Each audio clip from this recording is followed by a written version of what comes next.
Oke, jadi hari ini coba bikin konten aku tentang investasi reksadana dari nol. Ya, jadi mungkin teman-teman yang eh, masih pemula itu bisa terbantu dengan adanya dasar yang sangat cepat dan saya yakin setelah video ini kamu akan mengerti lebih dalam lagi soal reksadana dengan singkat juga. Oke, jadi dimulai dari reksadana. Reksadana itu apa? Reksadana itu adalah paket investasi yang di dalamnya itu berisi aset-aset. Nah, aset-aset tersebut dikelola oleh ahli keuangan yang disebut dengan manajer investasi. Nah, jadi ketika kamu memilih reksadana, otomatis ya secara tidak langsung ya kamu itu akan memilih beberapa aset yang ada di dalam. Jadi kamu udah diversifikasi tuh. Oke? Sampai situ dulu. Ya, kamu bisa lihat misalkan reksadana kan ada beberapa macam itu. Ya, itu kamu bisa lihat top holdingsnya apa aja gitu ya. Di situ. Oke, itu adalah dasar tentang pengetahuan reksadana. Sekarang pihak-pihak yang ada atau terlibat di reksadana itu siapa aja sih? Pertama, itu yang pastinya adalah manajer investasi. Manajer investasi adalah pihak yang mengelola keuangan kamu kalau misalkan kamu investasi di reksadana. Jadi pada dasarnya kamu itu mempercayakan mereka untuk mengelola ya aset kamu lah gitu ya. Kenapa kamu mempercayakan mereka? Karena pada dasarnya pengetahuan kamu soal investasi mungkin masih terbatas. Jadi kamu membutuhkan mereka untuk mengelola ya aset-aset kamu. Apa aja sih yang harus dipilih dan lain sebagainya. Ya kita tinggal pilih paket aja gitu ya. Kayak misalkan di reksadana saham, itu di dalamnya ada beberapa saham gitu. Nah, yang ngelola-ngelola itu adalah manajer investasi. Pertama. Kedua, ada yang namanya OJK. OJK itu adalah mungkin kamu udah tahu ya, Otoritas Jasa Keuangan kepanjangannya. Tapi OJK di sini tugasnya adalah mengawasi ya lalu lintas investasi. Pastikan itu tidak ada yang menyalahi dari peraturan. KSE juga ada namanya nih. KSE itu ya kepanjangan dari Kustodian Central Efek Indonesia yang tugasnya itu sebenarnya ya mencatat transaksi masuk dan transaksi keluar juga. Mencatat dalam arti seperti ini. Jadi kalau misalkan aplikasi investasi kamu yang ada di online misalkan crash, ya kamu bisa lihat di KSE. Itu gimana sih growth-nya, naik turunnya seperti apa sih? Jadi kamu nggak usah khawatir kalau misalkan ternyata aplikasi kamu nge-lag. Nah itu aman ya karena di situ udah bisa kelihatan portofolio kamu. Jadi kalau ada apa-apa kamu bisa itu gunain itu untuk sebagai bukti. Nah, KSE itu juga misalkan kamu invest di manajer investasi langsung juga bisa dilihat tuh kira-kira growth-nya gimana sih sekarang, berapa sih nilai portofolio kita itu pun juga ada. Lalu selanjutnya ada yang namanya bank custodian. Bank custodian itu adalah bank di mana dana investor itu disimpan. Ya, jadi dana investor itu disimpan bukan di manajer investasinya, ya, tetapi di bank khusus yaitu bank custodian.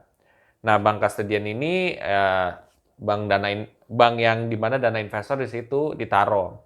Nah, nanti dikelolakan sama MI, entah mungkin mau dibeliin apa, mau dibeliin apa. Jadi itu nanti kerjasama antara manajer investasi dan juga bank custodian.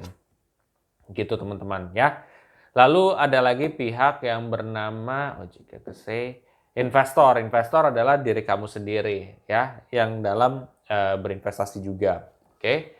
Terus apa lagi di reksadana? Kayaknya sebenarnya itu sih beberapa pihak yang mesti kamu ketahui juga. Lalu selain daripada itu, apalagi sih yang kamu mesti tahu tentang reksadana? Yaitu reksadana itu tidak pernah menjanjikan keuntungan pasti.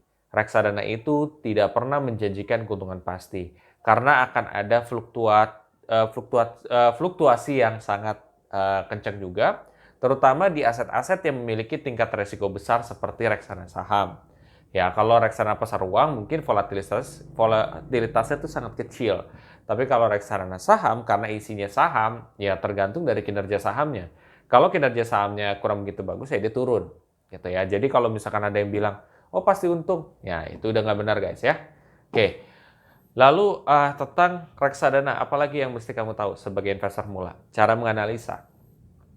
Cara menganalisa itu sebenarnya tidak terlalu sulit ya. Ada beberapa step juga. Pertama, kamu bisa lihat dari reputasinya dia. Reputasinya dia gimana nih? Apakah dia sudah manajer investasi yang udah lama? Apakah dia pernah menang awards sebelumnya reksadananya? Atau mungkin manajer investasinya? Nah, terus apakah growth-nya dia atau return masa lalunya itu stabil atau enggak? Nah, itu menjadi faktor yang paling penting. Sekalipun itu di reksadana saham. Reksadana saham itu volatilitasnya tinggi. Tapi kalau dia di volatilitas tinggi saja dia bisa menjaga konsistensinya, itu berarti indikasi bahwa si fund manager itu memang ahli dan memang ya berarti bagus nih itu reksadana ini. Selain daripada itu ada juga faktor AUM, itu pun juga bisa sebenarnya. AUM itu adalah dana kelolaan pada reksadana. Dana kelolaan pada reksadana itu juga salah satu faktor krusial. Kalau dia misalkan di atas dari 100 M itu biasanya bagus. Ya, bagus dalam arti gini, banyak orang yang invest di sini, berarti tingkat kepercayaan investor terhadap reksadana ini sebenarnya gede. Tapi apakah reksadana yang AUM-nya di bawah 100 M itu pasti jelek? Jawabannya adalah tidak juga. Nah, biasanya reksadana yang memiliki tingkat AUM di bawah dari 100 M itu biasanya kinerjanya itu lebih gede. Coba deh perhatiin.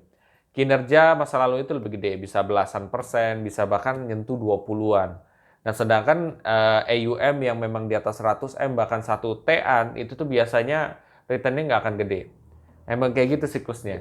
Karena semakin dia berat AUM-nya, maka ya semakin dia ruang geraknya juga akan terbatas, guys ya. Balik lagi, the higher the risk, the higher the return. Karena kalau AUM-nya lebih sedikit, tentu risk-nya akan semakin gede. Tapi potensi keuntungannya juga gede. Jadi kita harus belajar di sini untuk menerima resiko dan menerima keuntungan. Kalau kita menerima keuntungan, kita siap. Tapi apakah kamu siap untuk menerima resiko? Kamu bisa jawab aja. Coba jawab di kolom komen di bawah ini. Mudah-mudahan dengan adanya video saya pribadi ini bisa ngebantu teman-teman semua untuk bisa investasi dengan cara yang benar juga. Pada dasarnya yang saya kasih tahu hari ini adalah dasarnya banget ya, supaya teman-teman tuh jangan ditipu orang gitu ya. Nah, tujuan saya bikin konten kan selama ini adalah membantu para investor juga supaya tidak ke jalan yang sesat gitu. Karena kalau kamu lihat banyak juga kok investor, content creator yang bisa melencengin orang gitu. Jadi harus hati-hati guys ya. Jadi pastikan apapun itu termasuk data dari saya pribadi lah. Kamu coba cek aja di Google, kamu coba cek aja di YouTube. Kalau kamu merasa itu benar dan valid ya kamu lakuin gitu. Jadi di situ kamu bisa lebih smart dan investasi kamu juga bisa lebih tenang. Oke teman-teman semua, apabila setelah ini kamu merasa konten ini sangat bermanfaat, coba kamu share aja ke teman-teman, sanak saudara kamu juga ya tentang konten ini. Siapa tahu bisa ngebantu pengetahuan reksadana mereka secara dasar. Dan apabila kamu juga ingin mengikuti perjalanan saya pribadi dalam bikin konten di Ciptadana, kamu bisa juga follow YouTube Ciptadana, yaitu di Ciptadana Aset. Kamu cek aja di YouTube atau di Google, kamu juga bisa cek. Nanti di situ kamu juga melihat konten-konten dari kita juga. Tujuannya kami sebenarnya di situ adalah supaya membantu literasi keuangan orang Indonesia. Ya, nanti kan kalau literasi keuangan orang Indonesia juga tinggi, maka otomatis kan juga akan banyak orang yang invest, ya tentu akan, ya kalau keuntungan pasti akan ada. Tapi fokusnya di sini adalah ngebantu orang dulu. Oke? Mudah-mudahan bermanfaat. Sampai jumpa.